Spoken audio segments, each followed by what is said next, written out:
Good morning. Good morning, everyone, and thank you for being here today.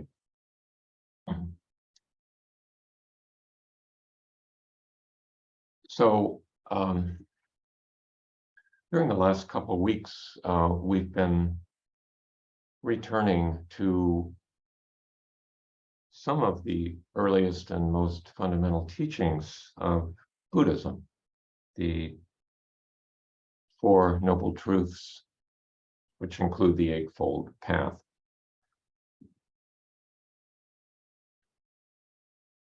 So, just to review briefly,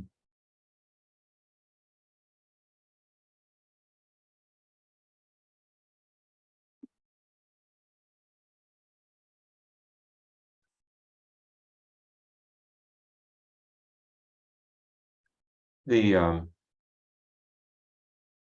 first noble truth that the Buddha talked about when he was presenting this to his colleagues, his fellow ascetics who had studied and worked with him for several years. And he was trying to explain what his insights were, and he summarized it in these four so-called noble truths. The first being the truth of dukkha, of stress, of difficulty of life. And he gave examples. And I've highlighted the last example because we haven't really addressed it fully. In short, the five clinging aggregates are stressful. We'll come back to this. And then the next observation was the noble truth of the cause of stress, the origination of stress, the arising of stress, samudaya, which he indicated was craving or tanha. Craving for sensual things, craving for becoming, for being what you are not, craving for non-becoming, not being what you are, etc. And then the third noble truth is the one we'll be discussing more today. And this is the noble truth of cessation, nirodha. And this, monks, is the noble truth of cessation of stress, left out a word, the remainderless fading and cessation, renunciation, relinquishment, release, and letting go of that very craving or desire, sometimes translated as desire rather than craving.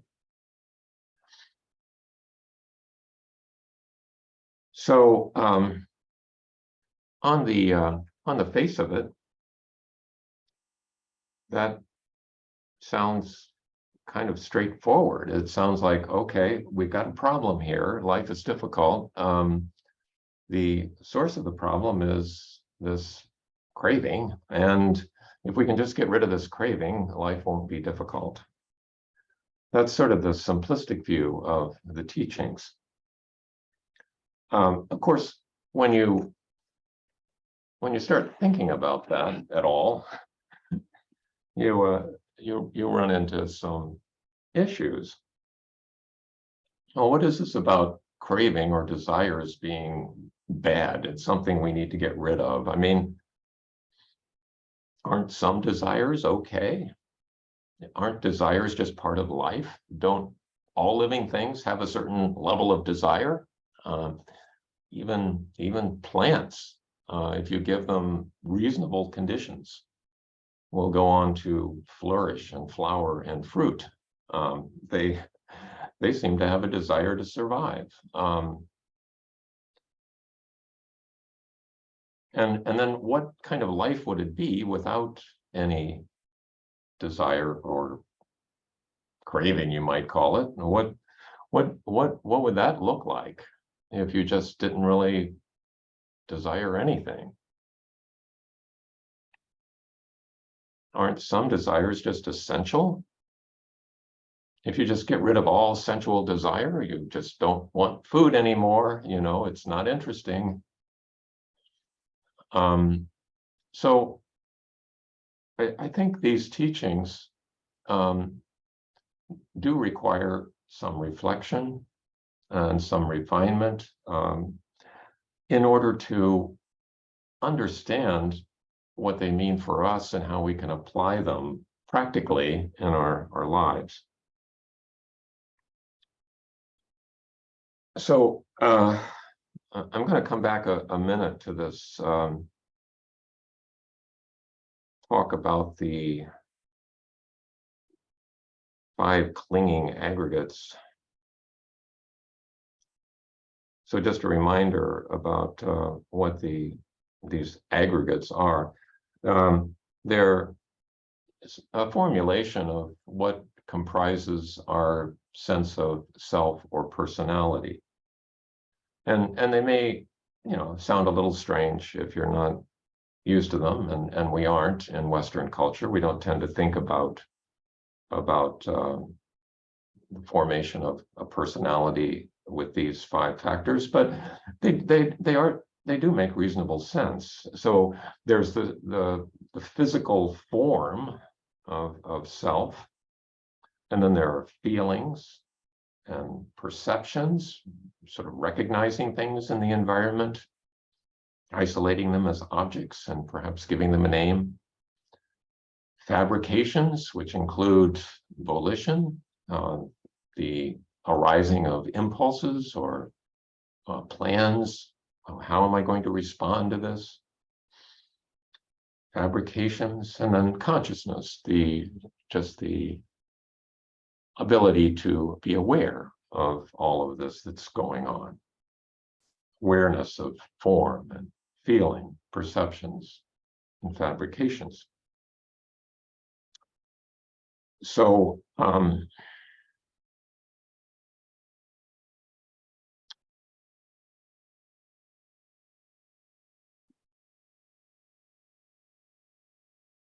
so there is, the Buddha went on during his many years of teaching to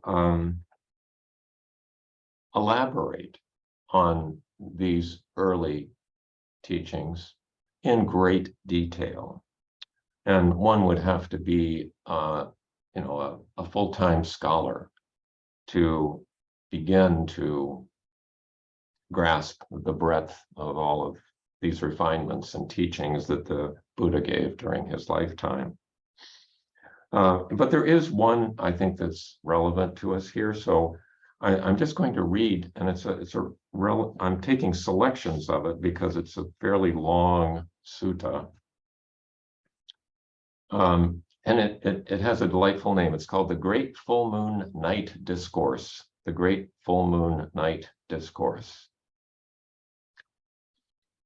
Mahapunama Sutta.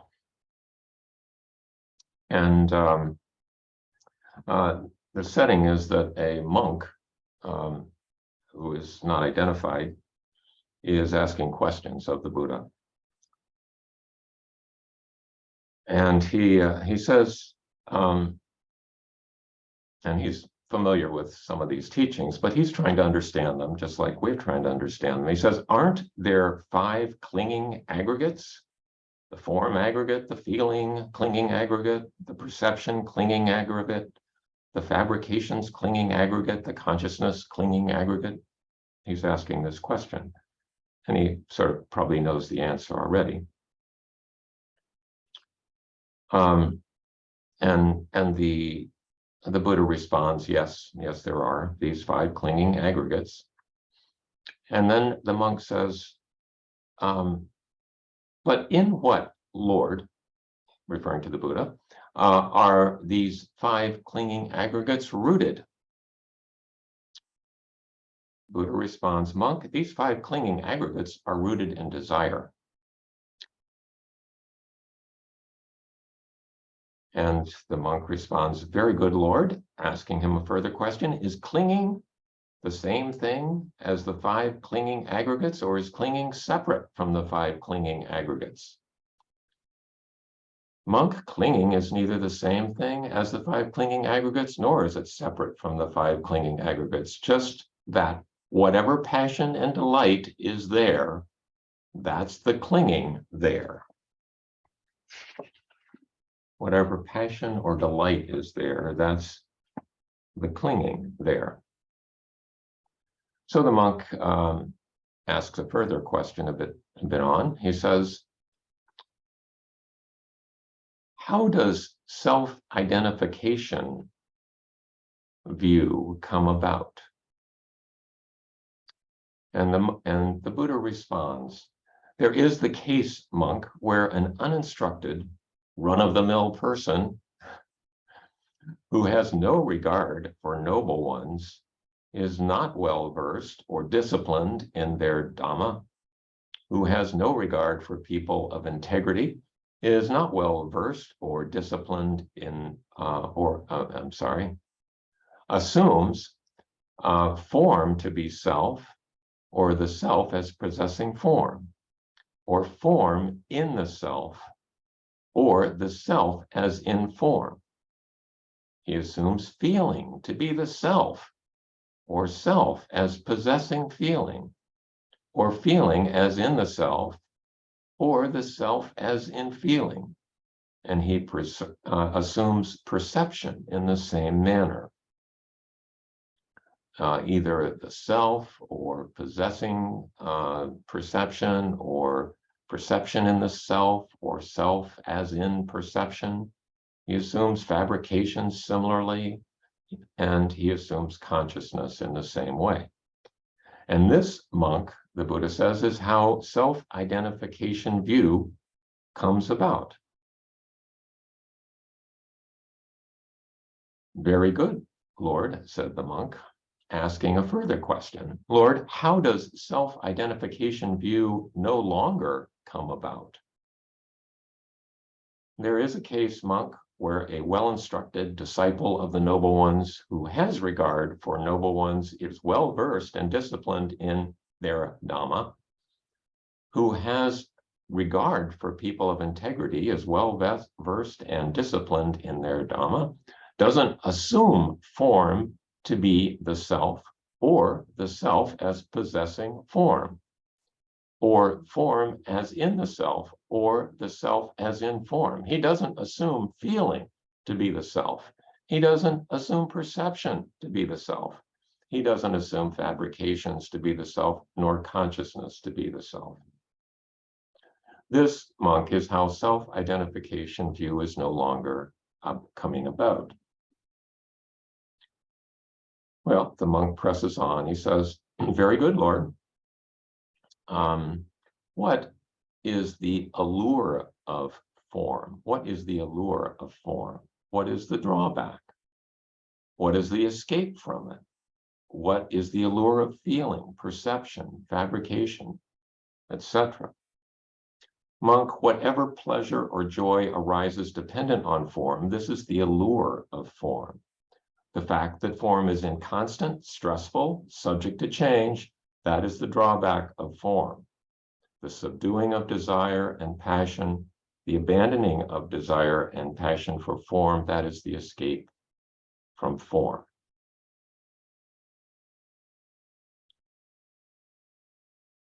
The monk asks another question, knowing in what way, seeing in what way, is there, with regard to this body endowed with consciousness and with regard to all external signs, no longer any I-making or my-making or obsession with conceit? Monk, one sees any form whatsoever, past, future, or present, internal or external, blatant or subtle, common or sublime, far or near, every form, as it has come to be with right discernment. This is not mine. This is not myself. This is not what I am. Not me, not mine, not what I am.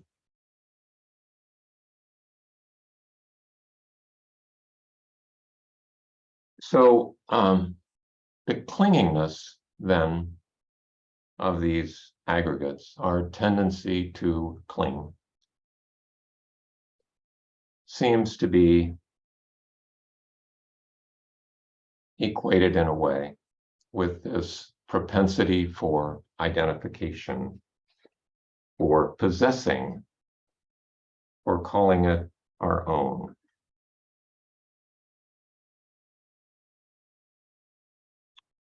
And the Buddha is indicating that you don't have to view things this way. Uh, just because something arises in the mind doesn't mean that you need to feed and maintain and adopt it. Just because something's growing in your yard doesn't mean you need to cultivate and fertilize it. So the indication is that it's the desires that arouse possessiveness, that arouse this identification, that arouse the I, me, mine, that contribute so heavily toward suffering. And we might say that, well, that doesn't cause all suffering, because some suffering is just plain suffering. I mean, if you slip on the pavement, fall down and fracture your leg, there's going to be suffering that is not really related to desire. It's just related to the pain that your body experiences from a bone fracture.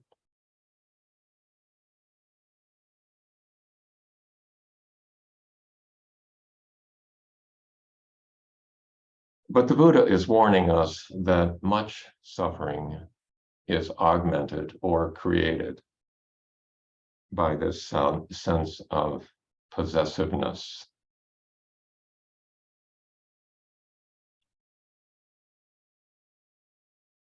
And is indicating that we can, in a sense, curate our desires in some ways and try to weed out that element of possessiveness, that element of I-making, that self-centered desire.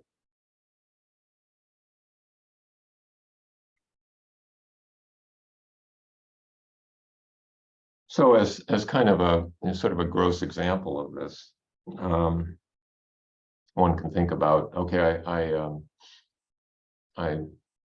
every week I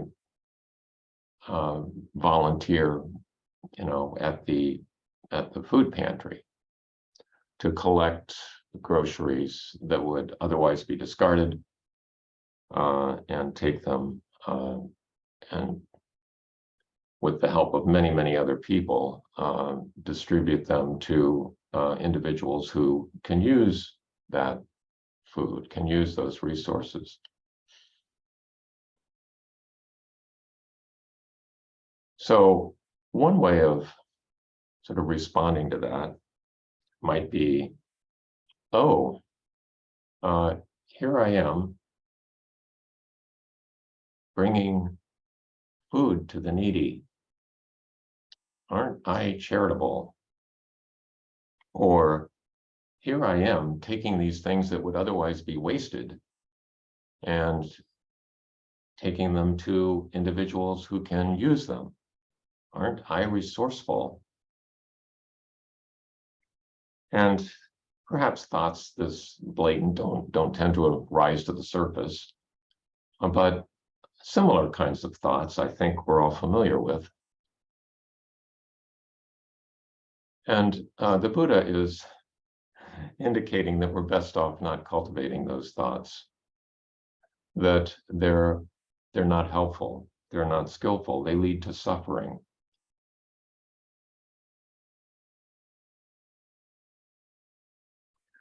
I find a useful antidote for that kind of thinking that kind of view, for that pride, if you will,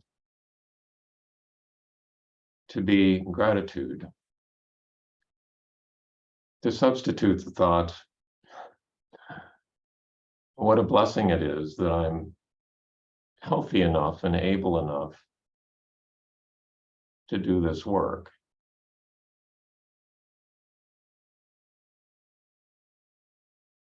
To substitute gratitude for pride, which is actually more accurate, because who knows how it comes to be that I am in such a place and have such a mental frame that I do what I do. So many factors, so many conditions, so many people contribute to that. Taking possession of it just seems like theft.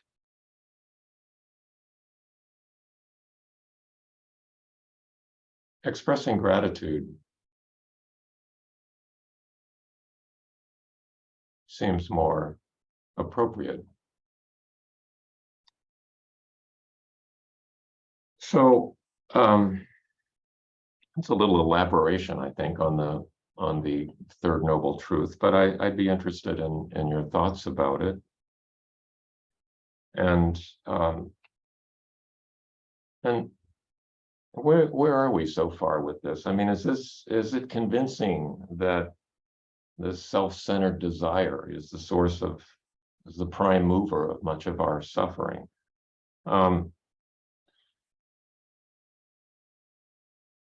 Is there another way we should be interpreting these teachings? What are your thoughts about it? And what about this Buddha's suggestion to, in a way, curate our desires? Does he really mean we should just suppress desire entirely? What are your thoughts about this?